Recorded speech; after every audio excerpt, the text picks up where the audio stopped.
बिस्मिल्लाहिर्रहमानिर्रहीम। उम्मीद है काश्तकार भाइयों आप खैरियत से होंगे। गंदम की फसल की काश्त के बाद बहुत सारे काश्तकार भाइयों का सवाल होता है कि हमने बाद में मूंजी की फसल यानी कि राइस की फसल हमने काश्त करनी है, तो उसके दरमियान जो दरमियानी जो स्टेज होती है उसके दौरान हम कौन सी फसल जो है वो काश्त करें जिससे हमें मुनाफा ज़्यादा हो। तो तिल की फसल के बारे में पूछते हैं कि गंदम की फसल के बाद हम तिल की फसल जो है वो काश्त कर सकते हैं। बहुत कम दौरानिया की फसल होती है, तो इस कम दौरानिया वाली फसल से एक तो जो है इसकी पैदावार आप ज़्यादा ले सकते हैं, इससे मुनाफा बहुत ज़्यादा हो सकता है क्योंकि इसका रेट अब जो मार्केट में है वो बहुत ज़्यादा है। और उसके अलावा अगली बात जो ये है कि इससे इसके ऊपर ख़र्चा इतना ज़्यादा नहीं होता, पानी का ख़र्चा इतना ज़्यादा नहीं होता, खादों का ख़र्चा जो है वो इतना ज़्यादा नहीं होता। एक दो पानी लगते हैं, अगर इस दौरान बारिश भी आ जाती है तो उसके यानी कि बारिश आने के बाद जो है वो आपको पानी नहीं लगाना पड़ता। और उसके अलावा आप जो है वो खादें भी जो है वो इतनी ज़्यादा इस्तेमाल नहीं होती। तो इसके बारे में हम तफसील से बात कर रहे होंगे। अगर आपने हमारे चैनल को सब्सक्राइब नहीं किया तो हमारे चैनल को सब्सक्राइब कर दें और बेल के बटन को दबा दें ताकि फसलों के मुतालिक तमाम वीडियोज़ आप तक बर वक्त पहुँच सके।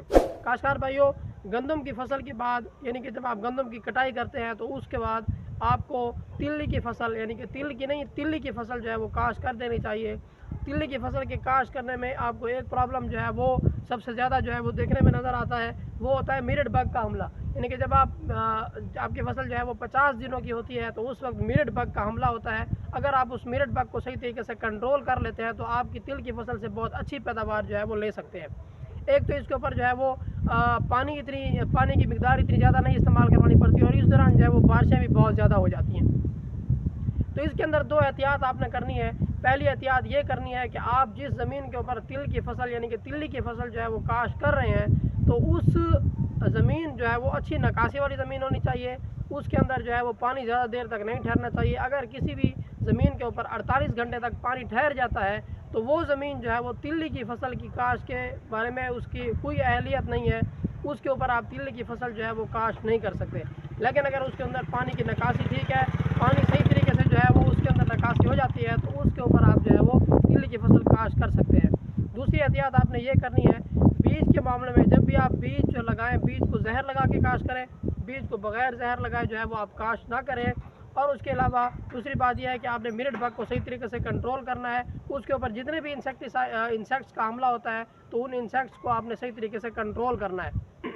ये दो एहतियातें आप करके, और तीसरी बात ये करनी है कि आपने तिल्ली काश्त करनी है, TH06 काश्त करनी है। आपने TH05 या दूसरी ऐसी वैराइटीज़ जो है वो लड़ियों की सूरत में होती हैं, जो एक ही जो है उनका स्टेम नहीं होता, लड़ियों की सूरत में होती हैं, तो उनको काश्त नहीं करना। एक तो उनकी जो दौरानिया है उनका वो ज़्यादा होता है, उनका दौरानिया 120 दिनों का होता है, 125 दिनों का होता है। अगर वो दरमियान में आप काश्त करते हैं तो आप मूंजी की फसल यानी कि धान की फसल जो है वो नहीं लगा सकते। लेकिन अगर आप TH06 काश्त करते हैं वो 100 से 105 दिनों की फसल होती है, तो ये 100 से 105 दिनों वाली फसल जो है वो अगस्त के अंदर जो है वो सही तरीके से उसकी आप हार्वेस्टिंग कर सकते हैं। और उसके बाद आप 5 अगस्त को, 8 अगस्त को, 3 अगस्त को, 1 अगस्त को आप जो है वो धान की पनीरी जो है वो शिफ्ट कर सकते हैं। और अगर आप धान की पनीरी की बात करें, धान की वैराइटीज़ के बारे में बात करें, तो उस वक्त आपने 1509 जो वैरायटी है उसको काश्त करना है। वो एक तो आपको बहुत अच्छी पैदावार देगी जिसको हम किसान बासमती भी कहते हैं, और उसके अलावा वो लेट तरीके से काश्त करने के बाद आपको बहुत अच्छी पैदावार भी दे सकती है। तो इन जो है वो आप तरीक़ों से पहले आप गंदम की फसल लगाएंगे, उसके बाद आप तिल्ली की फसल काश्त करेंगे, और उसके बाद आपने फिर जो है वो धान की वैरायटी 1509 काश्त करनी है। तो इन 3 फसलों से आप बहुत अच्छी पैदावार ले सकते हैं। तो उम्मीद है आपको वीडियो समझ आ गई होगी। अपना ख्याल रखिएगा। अल्लाह हाफिज़।